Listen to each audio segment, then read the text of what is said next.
Welcome to NCN news. నా పేరు చందన. ముందుగా హెడ్లైన్స్.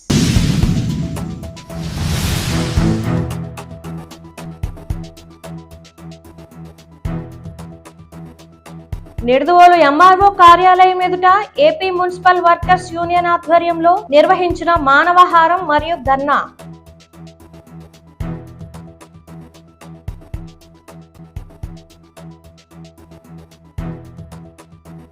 తూర్పుగోదావరి జిల్లా నిడదవోలులో AP municipal workers union AITUC ఆధ్వర్యంలో నిర్వహిస్తున్న నిరసన దీక్షలో భాగంగా ఈ రోజు ఎంఆర్ఓ కార్యాలయం ఎదుట మానవహారంగా ఏర్పడి తమ నిరసనలను తెలియజేశారు.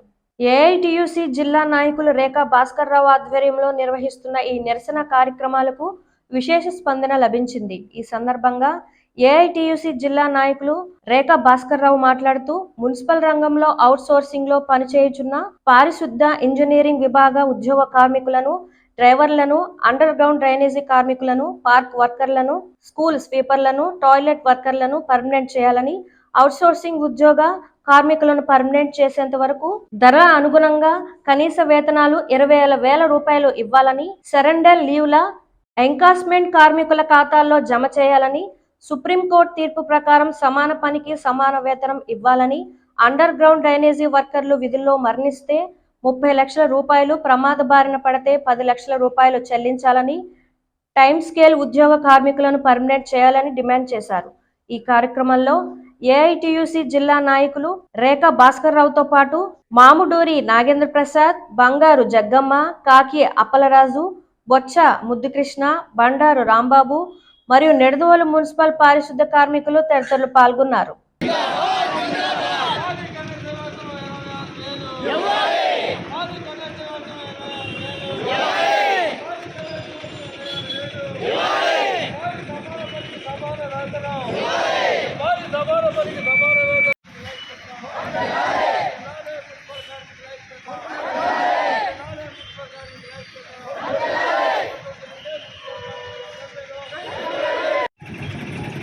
రాష్ట్ర వ్యాప్తంగా మున్సిపల్ కార్మికులు నిన్న నుంచి సమ్మెలో ఉన్నారు. ప్రధానంగా వాళ్ళ డిమాండ్ ఎవరైతే ఇప్పుడు కాంట్రాక్ట్ అవుట్సోర్సింగ్ కార్మికులు ఉన్నారో వాళ్ళందరినీ రెగ్యులర్ చేస్తానని చెప్పి ఆ రోజు ఇప్పటి ముఖ్యమంత్రి ఆ రోజు ఆయన పాదయాత్రలో జగన్మోహన్ రెడ్డి గారు వాగ్దానం చేయడం జరిగింది. మరి ఆయన అధికారంలోకి వచ్చి 4 సంవత్సరాల 9 మాసాల సమయం కావచ్చు. కానీ ఇంతవరకు ఆయన అన్నమాట నిలబెట్టుకోలేదు. అలాగే వీళ్ళని ఆఫ్కోర్స్ అని చెప్పేసి కాంట్రాక్ట్ అవుట్సోర్సింగ్ కార్మికులను ఆఫ్కోర్స్లో పెట్టారు.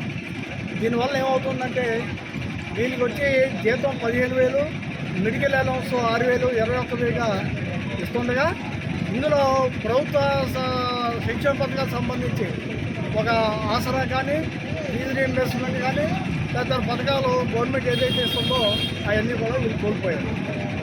ఇందులో మా ప్రధానమైన డిమాండ్ ఏంటంటే సుప్రీంకోర్టు ఎప్పుడో తీర్పిచ్చింది, దాన్ని ఇక్కడ ప్రభుత్వాలు అమలు చేయట్లేదు. అది కేంద్ర రాష్ట్ర ప్రభుత్వాలు ఏదైనా సరే అమలు చేసే పరిస్థితి లేదు. సుప్రీంకోర్టు సమాన పనికి సమాన వేతనం ఇవ్వమని అడిగింది. మేము కూడా సమాన పనికి సమాన వేతనం ఇవ్వాలని మా డిమాండ్. ఒకవేళ అది కుదరకపోతే అంతవరకు ఇప్పుడున్న ధరలో పెరిగిన ధరలో సామాన్య మానవుడు బతకలేని పరిస్థితి. ఈ ధరలను దృష్టిలో పెట్టుకుని కనీస వేతనం 26,000 మేము డిమాండ్ చేస్తున్నాం. అది చాలా సబైంది. దాన్ని ఇవ్వడానికి కూడా ప్రభుత్వం నిరాకరించింది. ఇంకో ప్రధానమైన అంశం, ఇప్పటికి వీళ్ళు 2000 నాకు తెలుసుండే 2013, 14 అప్పటి నుంచి కూడా అవుట్సోర్సింగ్ కాంట్రాక్ట్ కార్మికులుగా, అంటే సుమారు 10 సంవత్సరాలు ఆయా మున్సిపాలిటీలో అవుట్సోర్సింగ్ కాంట్రాక్ట్ కార్మికులుగా పనిచేస్తున్నారు. వీళ్ళని రెగ్యులర్ చేయమని, క్రమబద్ధీకరణ చేయమని మా ప్రధానమైన డిమాండ్. దానికి ప్రభుత్వం నో చెప్తుంది. అందువల్ల మేము డిసెంబర్ 7వ తారీఖునే డిఎంఏకి అలాగే సిడిఎంఓ కూడా మేము డిమాండ్ అవుట్ తీసుకోవడం జరిగింది. రాష్ట్ర వ్యాప్తంగా మేము మున్సిపల్ కార్మికుల సమ్మెలో పోతున్నాం. మొన్న మంత్రివర్గంతో మా నాయకులు కూర్చోవడం జరిగింది. కానీ అందులో ఏది కూడా కొలికి రాకుండానే మళ్ళీ అదరాబదరాగా వాళ్ళు దాన్ని వాయిదా వేసి ఈ నెల 12కి టైం అడిగారు. దానికి మేము ఇవ్వడానికి సుముఖంగా లేదని చాలా క్లియర్గా చెప్పడం జరిగింది. ఎందుకంటే జగన్మోహన్ రెడ్డి గారు ఏదైతే చెప్పారో దాని నుంచి అమలు చేయడంలో పూర్తిగా విఫలమయ్యారు. అది కార్మికులు ఉన్నాయి, ఎంప్లాయీస్కి ఓల్డ్ పెన్షన్ స్కీమ్ ఉన్నాయి, అన్నింటిలో కూడా అన్నింట విఫలమయ్యేది. ఇవాళ రాష్ట్రం అంతా కూడా ఓ పక్కన అంగన్వాడీ సమ్మెలో ఉన్నారు 22-23 రోజుల నుంచి. అలాగే ల్యాండ్ టైటిలింగ్ యాక్ట్ తీసుకొచ్చి అడ్వకేట్స్ అందరినీ కూడా సమ్మెలో పెట్టాడు. ఈవేళ ప్రధానమైన మున్సిపల్లో ఈవేళ ఈ రాష్ట్ర వ్యాప్తంగా ఉన్న 50-60 వేల మంది పారిశుద్ధ్య కార్మికులు సమ్మె చేస్తే రేపొద్దున్న ఈ రాష్ట్రంలో ఏర్పడే ఏదైనా సరే అనారోగ్య పరిస్థితులకి ప్రజల అనారోగ్యం గురైనా లేదా ఈ మధ్యకాలంలో వస్తున్న JN1 వేరియంట్ కరోనా వచ్చినా దాన్ని పూర్తిగా జగన్మోహన్ రెడ్డి బాధ్యత వహించాలి.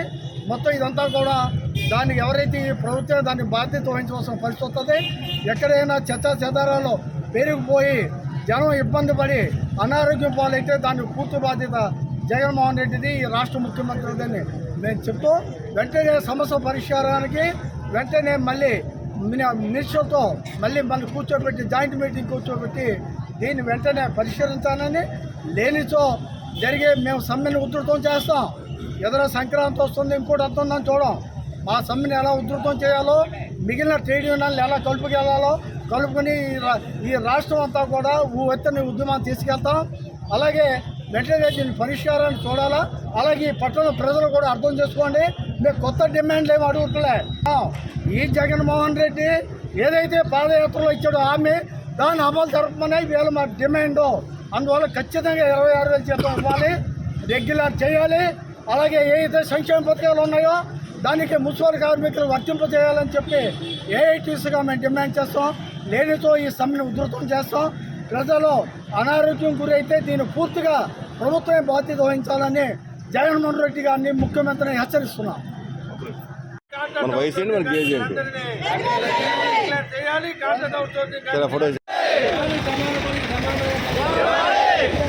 మున్సిపల్ కాంట్రాక్ట్ కార్మికులందరినీ చేయాలి. మున్సిపల్ కాంట్రాక్ట్ అవుట్ సోర్సింగ్ కార్మికులందరినీ జిందాబాద్ AATUC.